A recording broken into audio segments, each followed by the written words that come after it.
लोकशाहीचा बुलंद आवाज, रिपब्लिकन वार्ता, महाराष्ट्र। बातमी आहे पैठण येथून। पैठणच्या जुनी तहसील कार्यालय आणि जुनी नगरपालिका अशी ओळख असणारे भाजी मार्केट जवळील इमारत आणि श्री संत एकनाथ मंदिर शेजारील परिसरात खुलेआम सट्टा जुगार आणि मटका चालू असतो। जुने तहसील तथा नगरपालिका इमारत लगत घाण, केरकचरा, डुकरे जनावरे वावरत असताना प्रशासनाचे तिकडे मुद्दाम दुर्लक्ष झालेले दिसून येत आहे।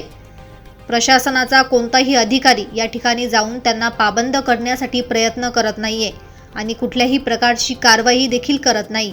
अशाच घाण दुर्गंधीयुक्त वातावरणाच्या परिसरामध्ये हातगाड्यांना मॅट आणि कापडांच्या सहाय्याने पार्टिशन करून सट्टा मटका जोरात चालू असतो। जणू काही नगरपालिकेने ही जागा भाडे तत्वावर मटका चालवणाऱ्यांना दिलेली आहे, अशी एकंदर परिस्थिती दिसून येते।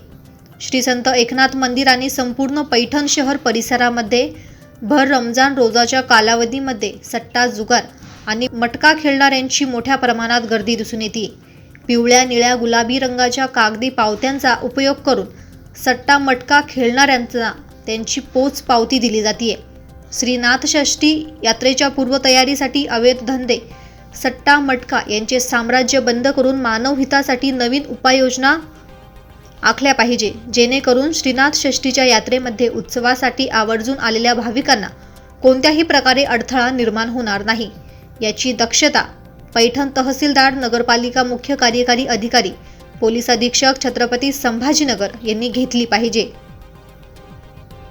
रिपब्लिकन वार्ता महाराष्ट्र न्यूजसाठी तांदुळवाडी पैठण प्रतिनिधी राहुल गिरे, छत्रपती संभाजीनगर।